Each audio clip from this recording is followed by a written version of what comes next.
Assalamualaikum warahmatullahi wabarakatuh. Perkenalkan, nama saya Bapak Purwanto dari SMP Negeri 3 Meranggen, calon guru penggerak angkatan kelima Kabupaten Demak. Di sini saya diberi tugas tentang demonstrasi kontekstual modul 3.1, pengambilan keputusan berbasis nilai-nilai kebajikan sebagai pemimpin. Di sini saya mewawancarai 3 kepala sekolah. Yang pertama dari SD Negeri Batursari 6, yang kedua dari SMP Negeri 3 Bonang, yang ketiga dari SMP Negeri 3 Meranggen. Selamat menyaksikan. Assalamualaikum warahmatullahi wabarakatuh. Perkenalkan, nama saya Bapak Purwanto dari SMP Negeri 3 Meranggen, calon guru penggerak angkatan 5 Kabupaten Demak. Di sini saya akan mengadakan wawancara terhadap Ibu Sri Prihatin dari SD Negeri 6 Batursari. Selamat menyaksikan. Assalamualaikum Bu. Waalaikumsalam warahmatullahi wabarakatuh. Bagaimana kabarnya Bu? Alhamdulillah Bapak, hari ini kami baik, semua sehat. Maaf Bu, ini saya akan mewawancarai kaitannya dengan kepemimpinan.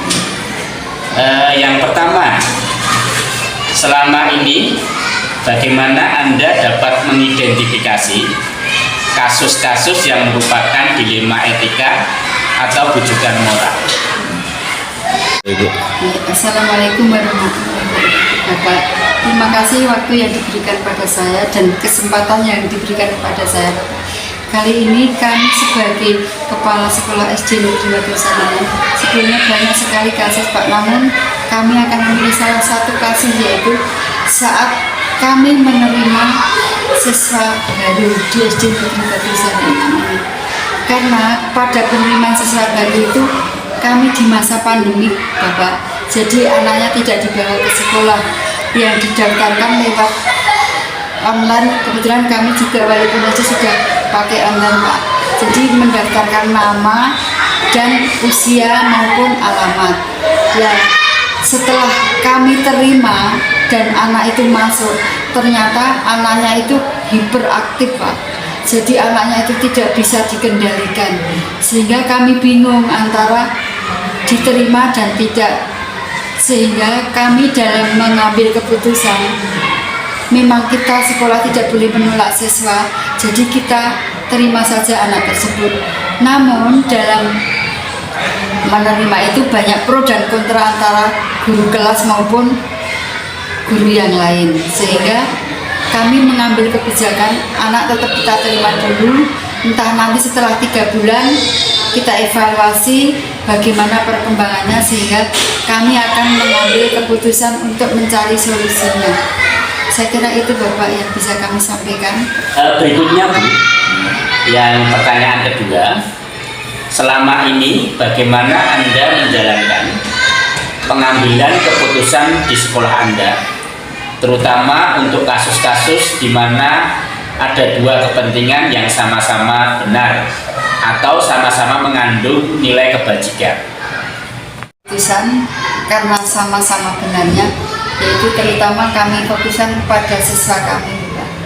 Jadi siswa kami yang kebetulan mempunyai kelainan daripada temannya, yaitu yang hiperaktif tadi Bapak, tetap kami ambil sebagai siswa kami.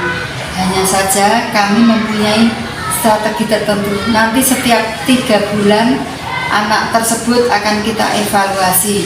Di samping itu dalam mengajarnya perlu pendampingan Bapak, karena kalau tidak perlu pendampingan, anak itu akan mengganggu temannya. Jadi ada guru pendamping atau ada pendamping yang mendampingi anak tersebut. Namun dalam pendampingan itu bisa guru mapel atau wali murid, sehingga kami bisa menjalankan kegiatan itu dengan lancar. Begitu Bapak solusinya ya. Terima kasih Bu atas jawabannya yang nomor 2. Berikutnya untuk pertanyaan yang ketiga, langkah-langkah atau prosedur seperti apa yang biasa Anda lakukan selama ini? Baik Bapak, kan tidak bekerja sendiri Bapak. Mestinya dalam mengambil keputusan kami perlu musyawarah dengan komite atau dengan guru kelas atau tim sekolah, yaitu tim pengembang sekolah. Jadi kami dalam mengambil keputusan mestinya kami perlu musyawarah, terutama dengan tim pengembang sekolah atau komite itu perlu untuk kami ambil untuk menentukan kebijakan tersebut. Jadi kami perlu musyawarah. Itu Pak jawaban yang ketiga. Terima kasih. Terima kasih Bu atas jawabannya. Berikutnya untuk pertanyaan yang keempat. Hal-hal apa saja yang selama ini Anda anggap efektif dalam mengambil keputusan pada kasus-kasus dilema etika? Hal yang paling efektif di dalam kami mengambil keputusan yang tadi kami sudah menjelaskan bahwa untuk mengambil keputusan, karena kami adalah tidak bekerja sendiri Pak, kami di sekolah ini adalah tim. Jadi kami untuk mengambil keputusan itu tetap kita adakan musyawarah, baik dengan komite atau dengan tim pengembang di sekolah kami. Kemudian kami juga minta persetujuan dari atasan saya Bapak. Terima kasih, itu yang jawaban kami yang paling efektif. Terima kasih atas jawabannya Bu. Sekarang menuju ke nomor 5. Hal-hal apa saja yang selama ini merupakan tantangan dalam pengambilan keputusan pada kasus-kasus dilema etika? Yang pertama, diterima atau ditentang gitu Pak. Maksudnya keputusan itu pasti ada resikonya Pak. Setiap keputusan pasti ada resikonya. Yang pertama, resiko itu dilaksanakan apa tidak atau dilaksanakan. Jadi kami sudah siap untuk menerima itu Bapak, karena setiap keputusan itu pasti ada resikonya. Jadi kami dalam mengambil resiko pasti ada yang menentang, tapi juga ada yang menerima dan melaksanakan. Itu Pak, terima kasih untuk jawaban yang kelima. Selanjutnya Bapak. Untuk pertanyaan berikutnya nomor 6. Apakah Anda memiliki sebuah tata kala atau jadwal tertentu dalam sebuah penyelesaian kasus dilema etika? Apakah Anda langsung menyelesaikan di tempat atau memiliki sebuah jadwal untuk menyelesaikannya? Bentuk atau prosedur seperti apa yang Anda jalankan? Terima kasih. Dalam menyelesaikan masalah, kami punya jadwal atau waktu tertentu Bapak, karena setiap masalah kan tidak serta-merta kita selesaikan. Jadi kami harus mencari solusi atau musyawarah dulu, sehingga kami punya jadwal tertentu untuk menyelesaikan atau memberikan keputusan itu. Misalnya dalam rapat pleno atau rapat setiap bulan sekali itu kan ada rapat dengan guru atau dengan tim pengembang. Jadi dalam setiap bulan itu kami bisa menyelesaikan masalah yang kami hadapi, terutama masalah etika. Tapi jika masalah etikanya itu insiden atau yang membutuhkan waktu cepat, kami juga akan bisa menyelesaikan masalah itu Pak. Karena dalam setiap masalah kan tidak harus selalu kita jeda waktu. Ada yang misalnya masalah itu harus segera kita tangani, ya harus kita tangani juga. Jadi kita minta persetujuannya dengan lewat WA atau lewat internet, sehingga kami bisa mendapat solusinya. Jadi kami tidak harus menunggu jeda waktu, seandainya masalah itu harus segera kami tangani. Itu Bapak. Terima kasih Bu atas jawabannya. Untuk berikutnya Bu, ini yang pertanyaan ke-7. Adakah seseorang atau faktor-faktor apa yang selama ini mempermudah atau membantu Anda dalam mengambil keputusan dalam kasus-kasus dilema etika Bu? Alhamdulillah Bapak, faktor-faktor yang bisa membantu saya dalam menyelesaikan masalah, yaitu terutama faktor personel. Kami punya personel banyak dan mempunyai berbagai macam kompetensi, jadi kami bisa memanfaatkan teman-teman saya itu yang mempunyai kompetensi berbeda-beda. Jadi salah satunya faktor personel kami yang banyak, sehingga kami juga dekat dengan atasan maupun komite. Jadi kami akan memberikan solusi itu dengan mudah sekali jika kami mau konsultasi dengan komite maupun atasan saya. Kebetulan kami komitenya itu orang luar, namun dia itu seorang konsultan hukum itu loh. Jadi dia mudah sekali dihubungi, sehingga dia juga memberikan kemudahan bagi saya. Seandainya punya masalah, dia itu selalu membantu saya untuk menyelesaikan. Begitu Bapak. Jadi kami punya kelebihan teman yang banyak dan komite saya seorang konsultan. Jadi kami mudah sekali untuk menyelesaikan masalah. Itu Bapak, terima kasih. Ada lagi? Terima kasih Bu atas jawabannya. Sekarang jawaban terakhir Bu. Pertanyaan terakhir yang nomor 8. Dari semua hal yang telah disampaikan, pembelajaran apa yang dapat Anda petik dari pengalaman Anda mengambil keputusan dilema etika? Terima kasih Bapak atas kesimpulan atau manfaat apa yang bisa kita ambil semua keputusan atau semua dilema yang kami alami, yaitu semua itu ternyata harus kita musyawarahkan, Pak. Setiap masalah itu tidak ada sulitnya agar jika kita itu musyawarahkan dengan hati yang dingin, dengan kepala dingin. Jadi semua masalah itu bisa diselesaikan asal kita itu konsisten dengan keadaan yang ada. Jadi yang kita ambil di sini, satu, kita harus konsisten dengan keadaan dan kita harus selesaikan dengan musyawarah dengan kepala dingin. Semuanya itu tidak akan menjadi kendala jika semua itu diselesaikan dengan musyawarah dan kepala dingin atau hati yang damai. Begitu Pak. Terima kasih Bu atas pertanyaan yang sudah saya lontarkan kepada jenengan selaku kepala sekolah di SD Negeri 6 Batursari, dan terima kasih juga atas jawabannya. Mudah-mudahan tugas kami sebagai calon guru penggerak dapat terlaksana dengan baik. Mudah-mudahan selamat ya Pak. Mudah-mudahan dengan wawancara jawaban kami bisa membantu panjenengan sebagai guru penggerak lolos dan bisa diakomodir sebagai guru penggerak. Selamat ya Pak. Assalamualaikum warahmatullahi wabarakatuh. Pada siang hari ini saya berkunjung ke SMP Negeri 3 Munang akan mewawancarai Kepala Sekolah Pak Heri Sarwanto. Silahkan menyaksikan. Assalamualaikum warahmatullahi wabarakatuh Pak Heri. Bagaimana kabarnya Pak Heri? Alhamdulillah. Ini Pak Heri, saya diberi tugas dari calon guru penggerak kaitannya demonstrasi kontekstual yang kepemimpinan pengambilan keputusan, nilai-nilai kebajikan yang harus diterapkan. Di sini ada 8 pertanyaan Pak Heri.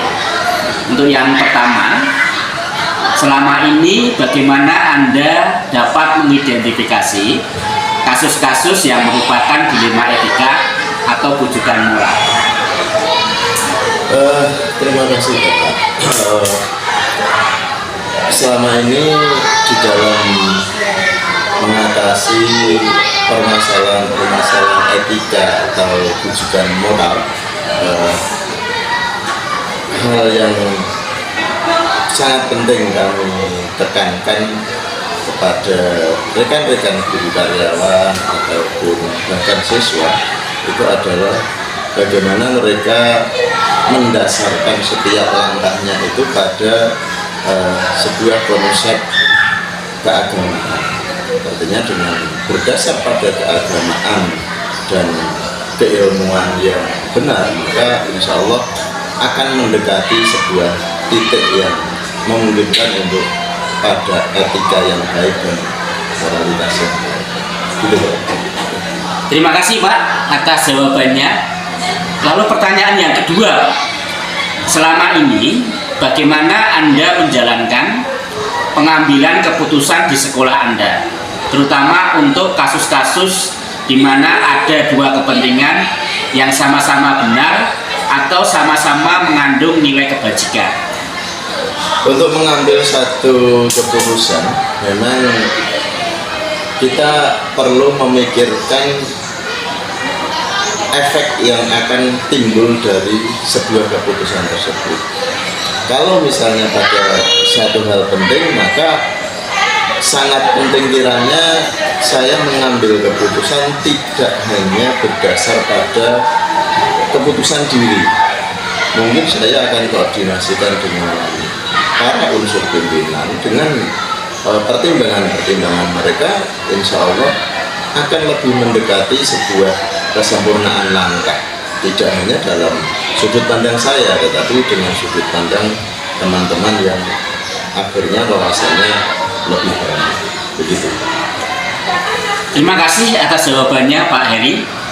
Lalu yang ketiga Pak, langkah-langkah atau prosedur seperti apa yang biasa Anda lakukan selama ini Pak? Langkah-langkahnya saat kita menghadapi satu permasalahan, kita melakukan koordinasi dengan unsur pimpinan, kemudian mengidentifikasi permasalahan yang kita hadapi, kemudian kita urai bersama dengan dasar sudut pandang masing-masing serta kepentingan sekolah itu menjadi satu kepentingan yang utama, sehingga langkah yang diambil adalah berdasar pada kepentingan sistem, bukan kepentingan personal. Jadi insya Allah nanti langkah yang diambil adalah keputusan bersama yang terstruktur untuk mencari satu solusi bersama. Gitu. Terima kasih Pak. Untuk berikutnya Pak, ini yang soal keempat. Hal-hal apa saja yang selama ini Anda anggap efektif dalam pengambilan keputusan pada kasus-kasus dilema etika? Hal yang sangat mendasar menurut saya adalah pendekatan. Jadi dengan model pendekatan, maka kita akan bisa mengatasi permasalahan etika atau permasalahan apapun. Saat kita melakukan pendekatan, kita akan bisa mencari apa latar belakang terjadinya permasalahan. Tidak hanya memandang permasalahan itu saja, tetapi asal-muasal dari permasalahan itu timbul, ini yang harus kita ketahui, sehingga kita nanti bisa mencari cara, mencari solusi untuk menyelesaikan permasalahan tersebut. Terima kasih Pak jawabannya. Yang berikutnya untuk yang keenam Pak, apakah Anda memiliki sebuah tata kelola atau jadwal tertentu dalam sebuah penyelesaian kasus dilema etika? Apakah Anda langsung menyelesaikan di tempat atau memiliki sebuah jadwal untuk menyelesaikannya? Bentuk atau prosedur seperti apa yang Anda jalankan? Dalam sebuah sistem di sekolah, tentunya kita memiliki tatanan dan memiliki satu rutinitas komunikasi. Kita lakukan koordinasi rutin dan insiden yang rutin kita lakukan dalam 1 bulan sekali. Kemudian insiden pada saat kita menghadapi permasalahan yang mungkin timbul pada saat tertentu, sehingga secara periode pertemuan tersebut kita lakukan untuk mengurai pada 1 bulan yang sudah dilalui untuk mau melakukan langkah pada bulan berikutnya yang berdasar pada evaluasi bulan yang sudah dilalui. Kemudian untuk yang insiden adalah pada saat kita menghadapi permasalahan tertentu, tanda kutip, dan dengan permasalahan tertentu maka kita harus mengambil langkah cepat untuk mencari solusi yang tepat dan cepat. Terima kasih Pak atas jawabannya. Berikutnya untuk soal yang ketujuh Pak. Adakah seseorang atau faktor-faktor apa yang selama ini mempermudah atau membantu Anda dalam pengambilan keputusan dalam kasus-kasus dilema etika? Kita memaksimalkan unsur-unsur yang ada di sekolah. Terkait ini tentunya unsur pimpinan, kemudian dikaitkan dengan guru bidang studi utamanya adalah konseling. Pada saat kita melakukan kolaborasi penyelesaian masalah, maka insya Allah semua akan bisa teratasi dengan baik. Terima kasih Pak. Ini jawaban yang terakhir Pak, atau soal terakhir untuk dijawab. Dari semua hal yang telah disampaikan, pembelajaran apa yang dapat Anda petik dari pengalaman Anda mengambil keputusan dilema etika? Pembelajaran yang sangat penting bisa kita ambil adalah bahwa kita harus menyadari kita bukan makhluk yang sempurna. Walaupun saya pimpinan, tetapi kekurangan ada di sana sini. Sangat membutuhkan orang lain dalam rangka mencapai sesuatu agar kita bisa mengatasi masalah. Orang-orang kedua, orang ketiga insya Allah akan memperkecil kemungkinan kita kurang tepat di dalam mengambil langkah. Kita akan semakin insya Allah mendekati sempurna dengan masukan dari orang-orang yang ada di sekitar kita. Terima kasih. Terima kasih Pak atas jawabannya. Mudah-mudahan kedepannya lebih baik lagi. Saya undur diri dulu Pak. Terima kasih. Assalamualaikum warahmatullahi wabarakatuh.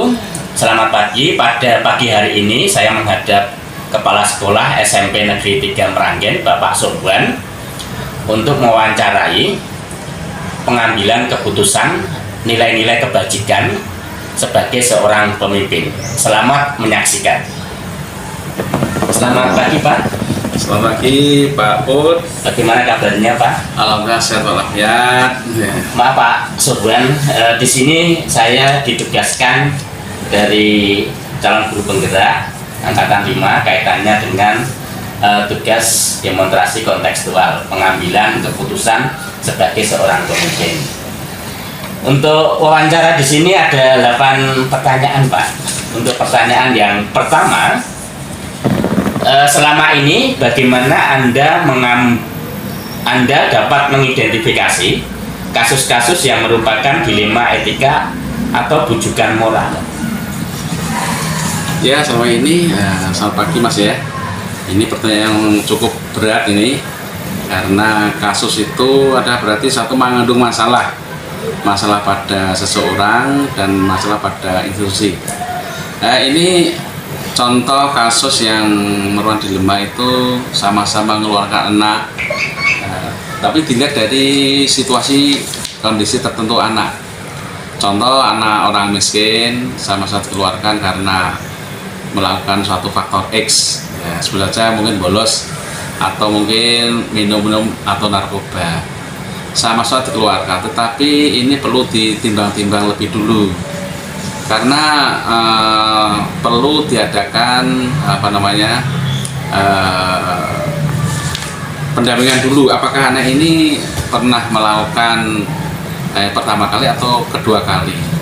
Jadi kalau pertama kali mungkin ada ampunan, tapi kalau sudah berkali-kali itu mungkin bisa dikeluarkan. Tetapi mengeluarkannya apakah ketika dia itu pada waktu pertama sudah dilakukan pendampingan oleh BP atau wali kelas atau sekolahan, atau sudah kerjasama dengan pihak luar yang terkait dengan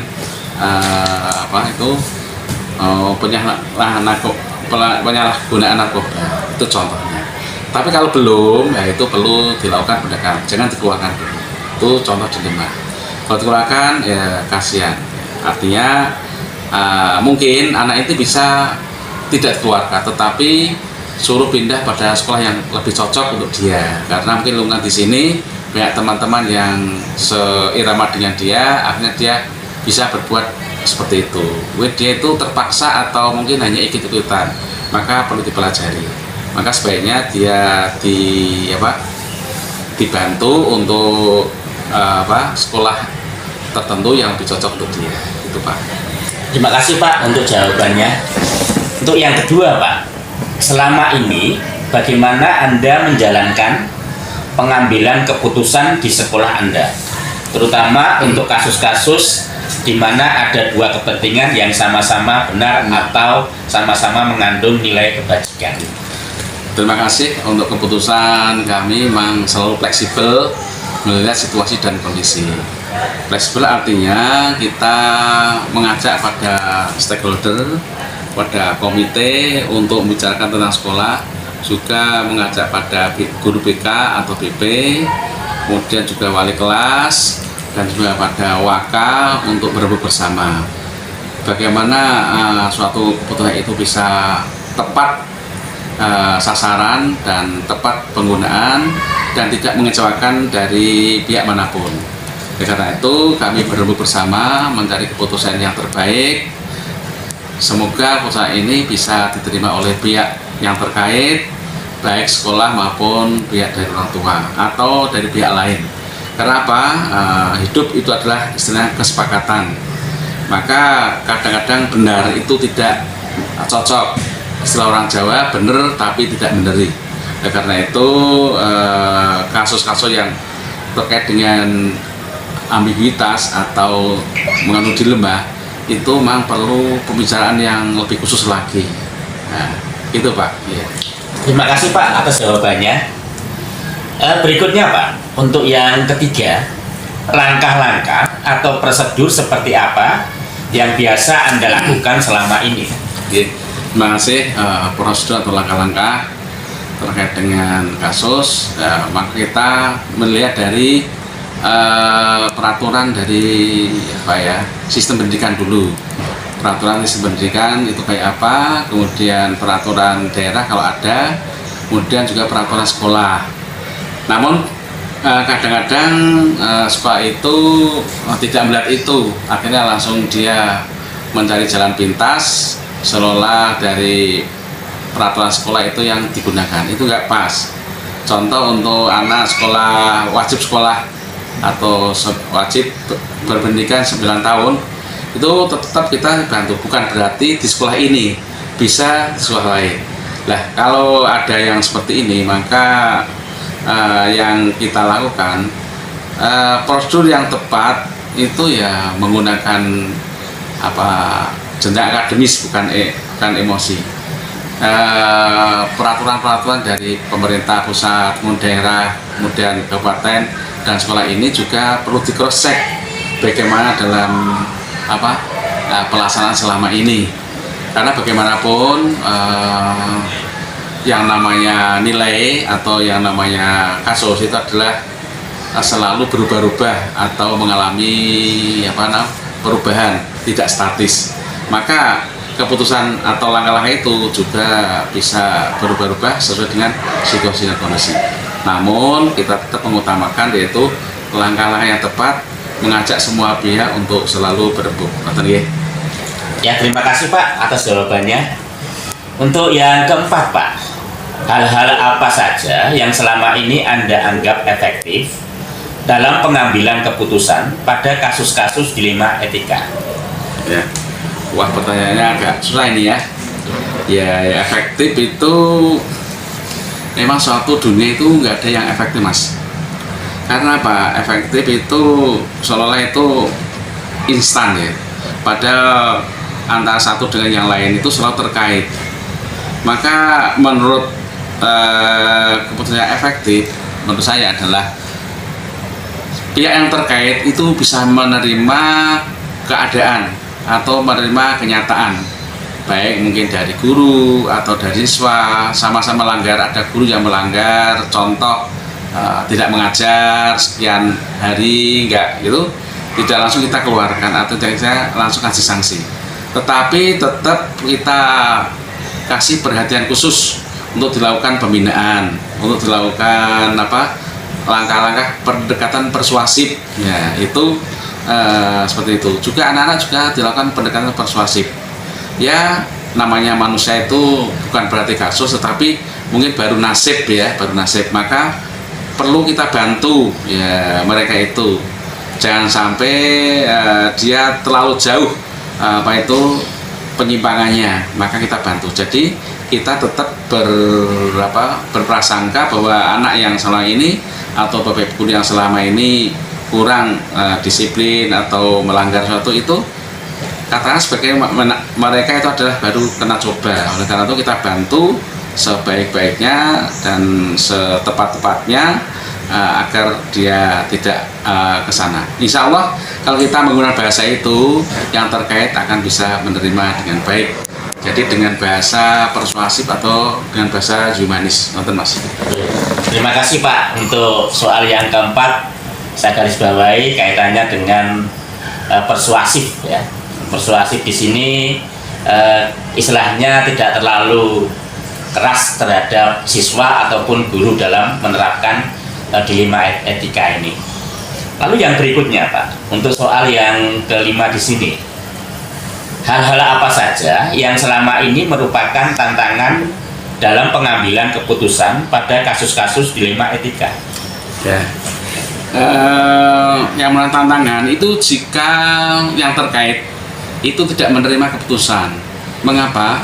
Ya tadi sesuai dengan nomor 4, kita persuasif. Jadi selalu melakukan pendampingan dengan langkah-langkah yang baik, dengan perilaku yang humanis, dengan bahasa akhlak yang tinggi, kemudian dengan bahasa komunikasi, bisa ngomong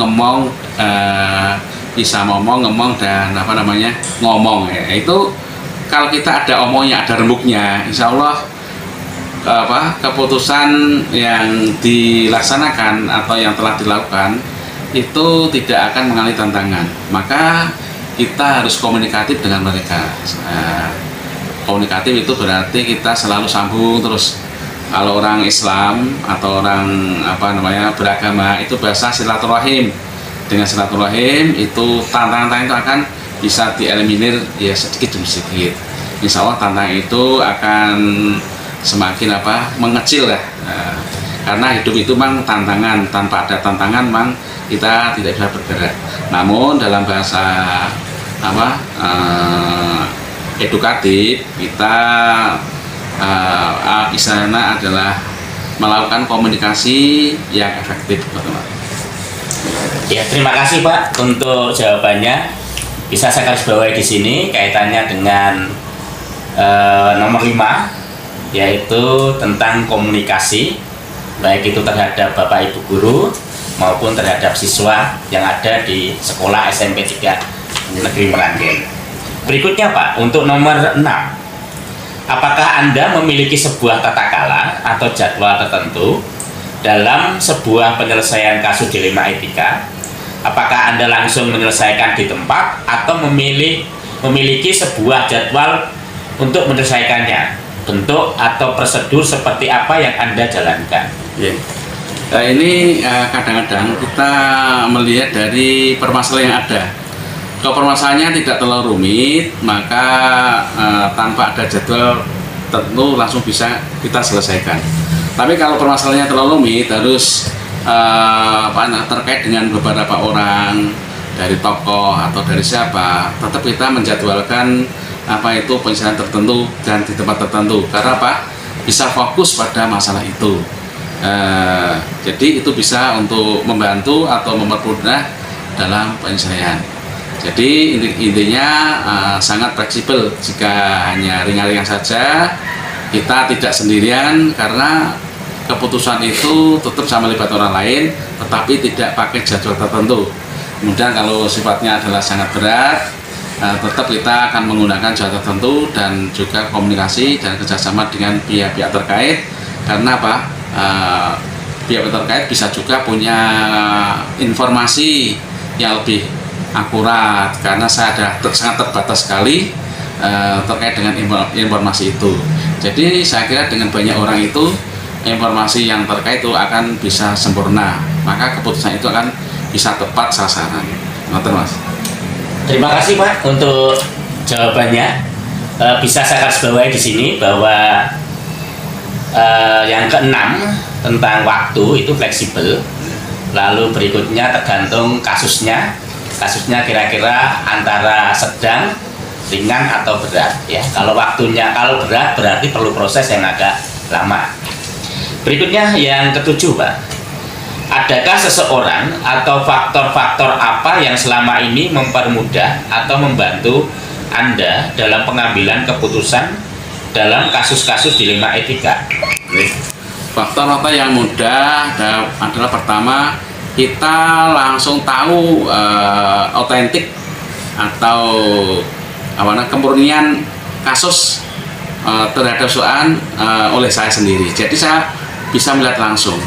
Karena melihat langsung itu berarti merupakan data primer, tidak merupakan data sekunder atau data orang ketiga. Tetapi di sini kita tahu langsung. Namun demikian, bagaimanapun saya bisa melihat langsung itu belum tentu sempurna.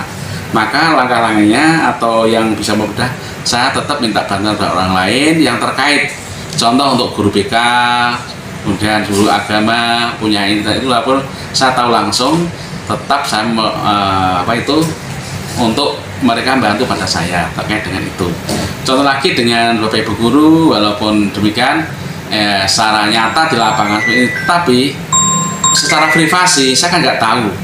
Oleh karena itu kami juga tetap mbak bantu pada orang-orang terdekat untuk bisa menyelesaikan orang yang terkait. Tonton, Pak. Jawabannya berikutnya, Pak. Soal yang terakhir, Pak. Yang 8. Dari semua hal yang telah disampaikan, pembelajaran apa yang dapat Anda petik dari pengalaman Anda mengambil keputusan dilema etika? Yang saya ambil bahwa memang manusia itu harus membantu pada orang lain. Jadi kalau membantu orang lain itu sifatnya bukan bantu semata-mata dalam bentuk materi, tapi juga dalam bentuk imateri. Kemudian setiap orang itu pasti punya kasus itu besar atau kecil.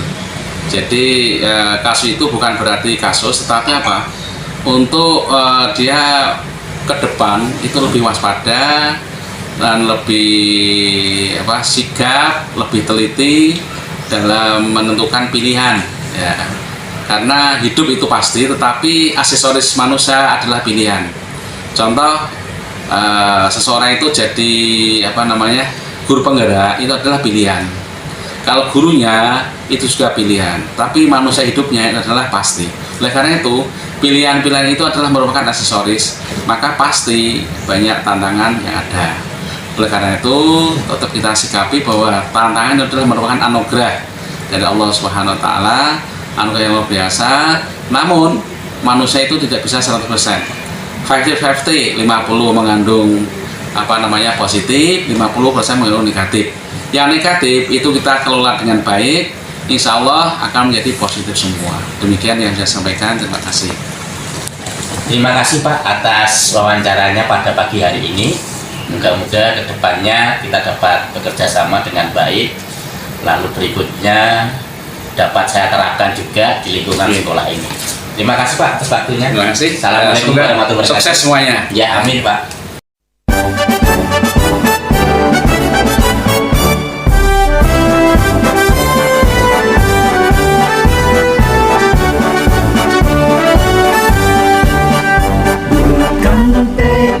Kuatkan hati, negeri ini memanggilmu kawan. Belajar bergerak berbagi untuk negeri, guru penggerak majukan pendidikan. Guru penggerak menghamba pada murid, kreatif rancang pembelajaran. Hargai potensi, tingkatkan prestasi, lahirkan profil pelajar Pancasila. Belajar bergerak berbagi untuk negeri, kita menjalin kolaborasi. Belajar bergerak berbagi untuk negeri, demi bakti pada Ibu Pertiwi.